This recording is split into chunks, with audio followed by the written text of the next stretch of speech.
Bill O'Reilly. Welcome to the program. Bill, how are things? Busy, Beck. I'm glad you're back on the radio. Thank you. Feeling better, I hope? I am feeling better. Yesterday did not help my blood pressure at all. No. I watched this yesterday, and I'm anxious to hear your view of this. I thought, with an exception of the lack of evidence, the lack of any specific detail, I couldn't come out and say, "Oh, she's lying. This is clearly a lie." It didn't feel like it came from her heart as much as it did from her head. But she was so afraid of testifying yesterday. I think that kind of jumbled everything. So I don't know if I even got a real read from her. But I'm willing to take it at face value if there was evidence. There is no evidence. And when Kavanaugh came up, I mean, he made me cry 2 or 3 times just because of the thought of what his life has been like against a foe that is shadow boxing. Tell me about it, Beck. I know. Okay. So I approach things differently than most media people do. And I watched all of it yesterday. I saw the whole thing because I was on BillO'Reilly.com tweeting. I wrote a column. I wrote a message of the day, and then I delivered my half-hour broadcast last night. I de-emphasized the testimony of Dr. Ford only because I can not say with any certainty what happened to her. And I think that's fair.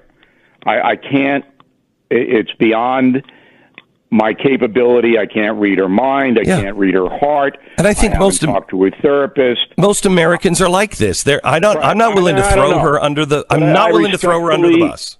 Right. I respectfully listened to her. Yes. And then I started to put things together. So the headline of the story is, she cannot corroborate her accusation against an American citizen, Brett Kavanaugh. That's the headline. Everybody should understand that. Can't corroborate it. And everybody's gone over it, but I'll just tell you one thing. I have a 15-year-old son, and I discussed this with him. If you're 15 years old and you're traumatized, you remember, as Dr. Ford did. But you also remember details about it. You don't remember who drove you there or who drove you home? Impossible. To me. Now, I'm sure you can get a psychologist to come in and say, oh, no, people black out or whatever. To me, you got to know how you got home. Bill, I have to tell you, there are things that, the only thing I can compare this to is my mother's sudden death. I'm 15 years old. My mother suddenly dies. I can tell you where I was when I found out. I can tell you where when I first suspected. I can tell you where I was. I can tell you when I was, which class I was in, what I was looking at. I can't tell you the names of the faces and the people around me, but I can remember all those details. I can remember what we had to do that day. I can remember some very clear specifics. It's beyond reason to me to not be able to say it was at this house, because that would be part of it. You would remember, you would avoid that house. You are logical, linear thinkers. All right. And so that is a major piece of our evaluation. But then it gets a little dicey. And this is the second headline. Dianne Feinstein is a villain. She orchestrated this whole thing. She directed Dr. Ford to the most radical left law firm in the country. Dr. Ford doesn't know who's paying her lawyers, doesn't know who paid for the lie detector test. Her lawyers told the Senate Judiciary Committee She couldn't go in for an interview because she was afraid to fly. And the woman from Arizona dismantled that immediately by saying, you, Dr. Ford, have flown all over the world. Did you notice, though, Bill, that they didn't, what the commentators were saying yesterday was not that they were, they said the Democrats or the Republicans and this prosecutor, they were trying to undermine her credibility. No, they weren't. They were trying to point out she's being used and manipulated here. I think that she bears a little bit of guilt for this. The Senate Judiciary Committee wanted to interview her to get her on the record so they could investigate her story. Not to nail her to the wall. They wanted to get a timeline and names so they could check them out. She refused to do the interview. And you're telling me that a PhD doesn't know who's paying the lawyers? Mm-hmm. Doesn't know who's paying the lie detector test? Doesn't know what day the lie detector test was given? She said, well, it was on a day my grandmother died, or maybe the day after.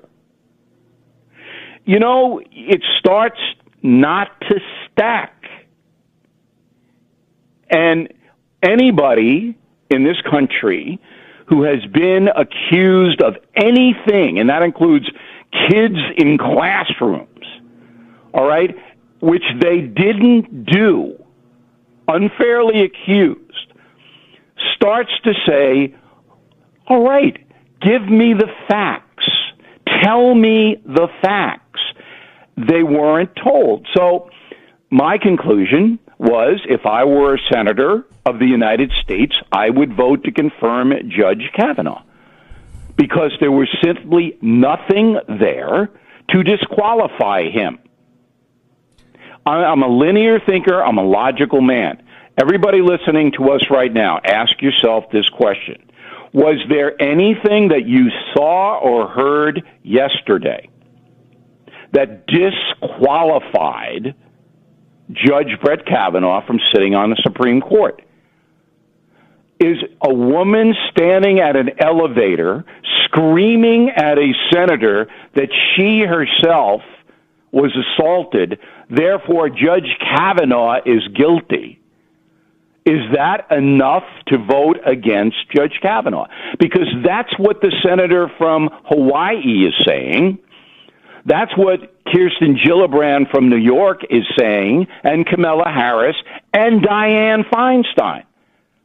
They're saying because women have been assaulted in the past, right now, whatever, you can't vote for any man who's been accused.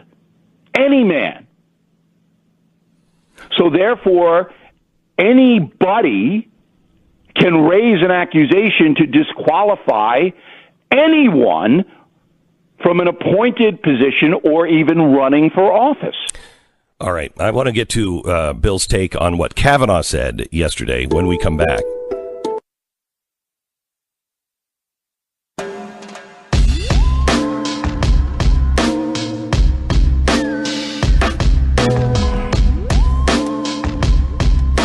Glenn Beck. Bill O'Reilly from BillO'Reilly.com. And his new book is coming out October 9th. It's called Killing the SS. You can buy it right now. You buy Addicted to Outrage, bundle it up with Bill O'Reilly's book, Killing the SS. It's coming out in a couple of weeks. Bill, your thoughts on Kavanaugh? He's being described everywhere in the press as angry and hostile. Well, that's not how I saw him. I saw him as indignant and fed up. But, spin is spin. It was a vicious cartoon in my local newspaper, Newsday on Long Island, which is, the usual knee-jerk liberal paper about Kavanaugh, looking menacing and all of this, and then next to him, Dr. Ford crying, that kind of stuff. No, she was not crying. There was not one tear. No, this was in the political cartoon. Okay, all right. All right, so I know. The best moment that Kavanaugh had was when he talked about his 10-year-old daughter, suggesting that they pray for the woman. And I thought Kavanaugh was very smart to come out blazing, because you have to understand one thing, and this is the only thing that's going to save America. Because in your opening remarks, you were right. I mean, we're living now in a time where we're on the cliff. We can go over. If Americans say, hey, you know, I'm going to support a party that's going to destroy anyone they don't like, I'm going to support that party and give them power. This is Stalin now, when the whole thing changes. But Kavanaugh came out, and he was very raw in his defense, saying, you destroyed me.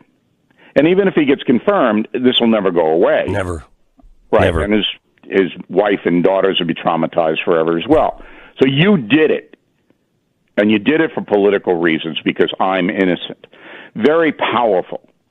Now, what I'm feeling and seeing in my community is anger and a backlash against the left-wing media, which is as dishonest as it's ever been in this country, and the Feinstein-Schumer-led Democratic Party.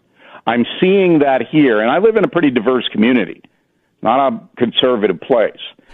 And anger overrides every other emotion when it comes to voting and politics. Let me repeat that. Anger overrides everything else. Dr. Ford will be forgotten. Nobody's going to remember Dr. Ford unless she continues a crusade in 2 months. But Kavanaugh, they're never going to forget.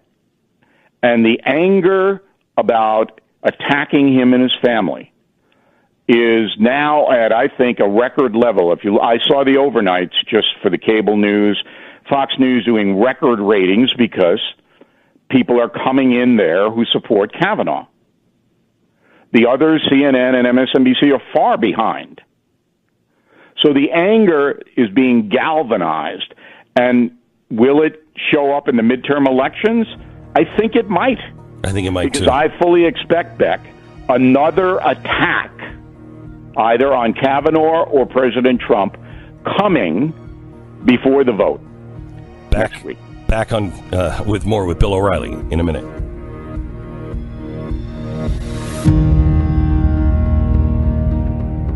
Glenn Beck, Mercury.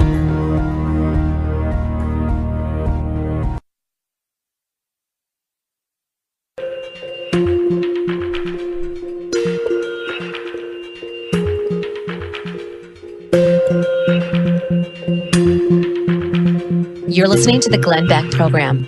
Bill O'Reilly, tell me what you think. The committee is voting today at 1:30.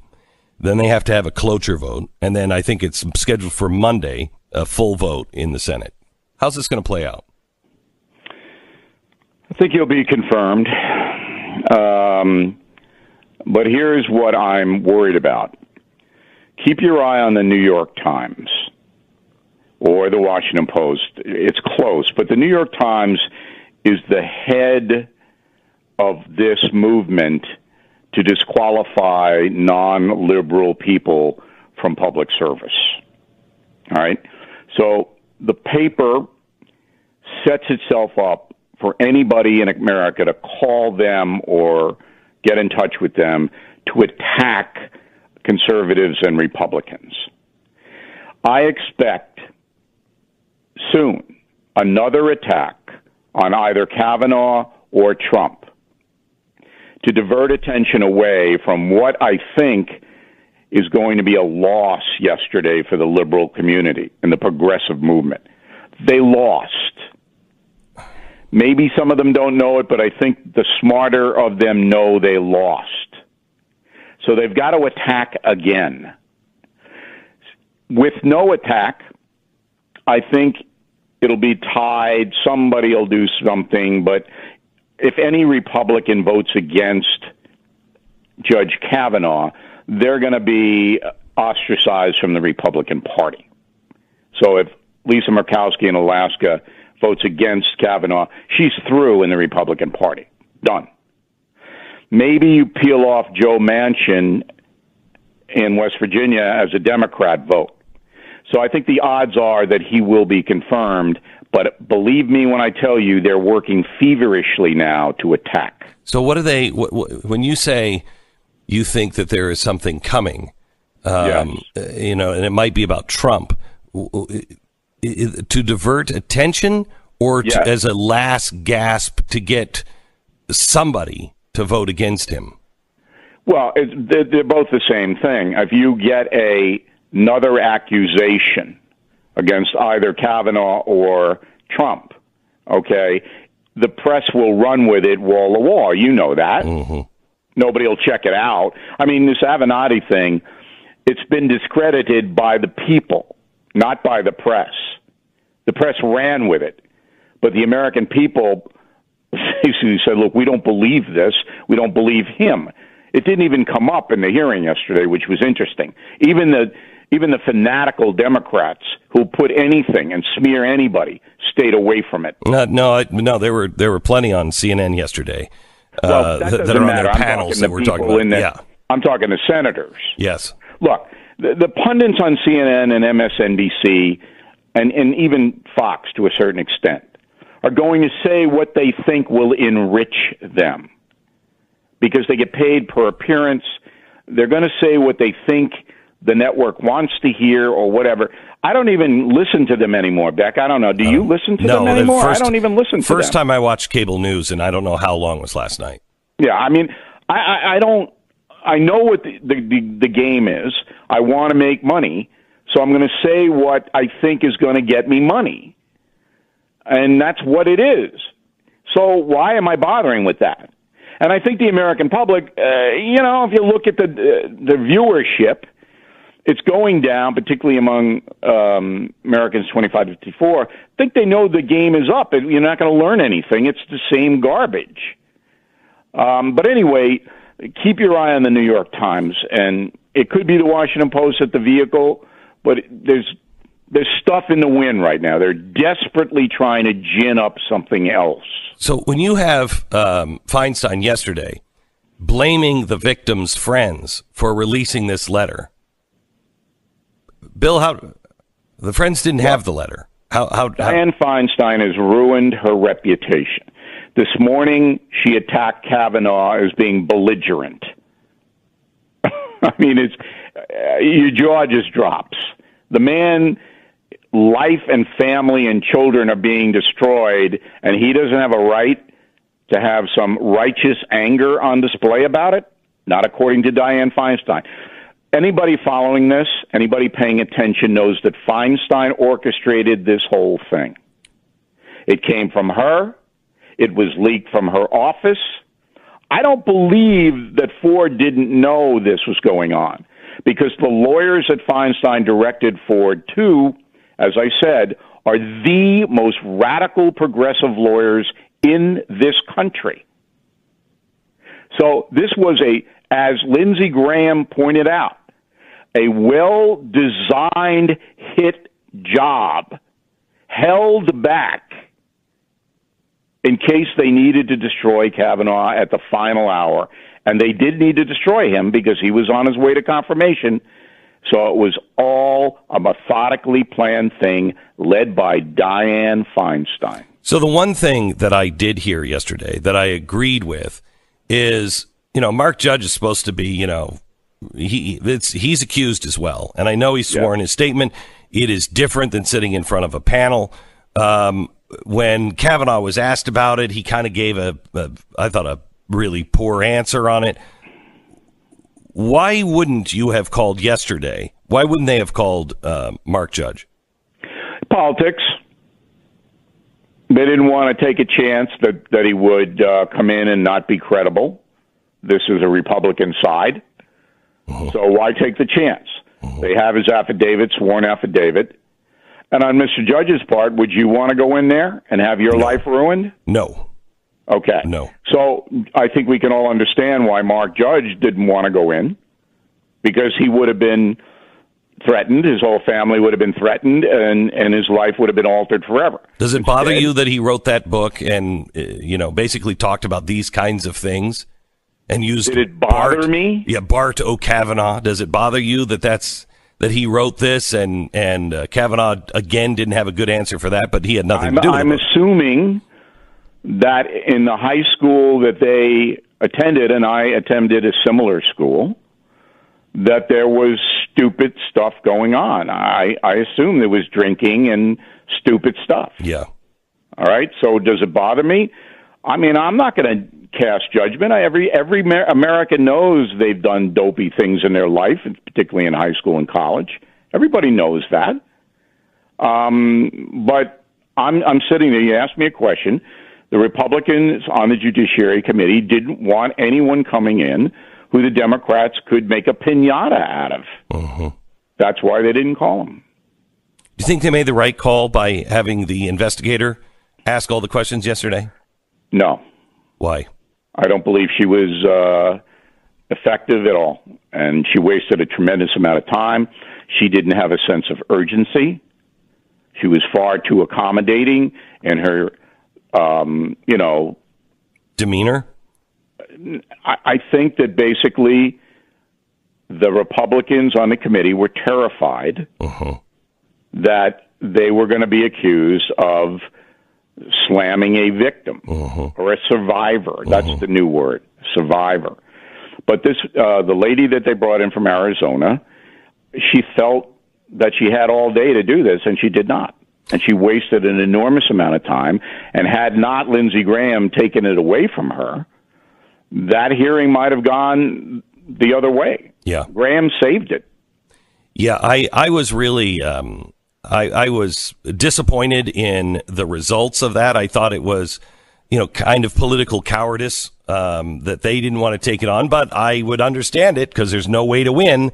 Asking a survivor, there was no way to understand where we are in America today. And this is so important for every one of your listeners who is seeking the truth about life and about their country.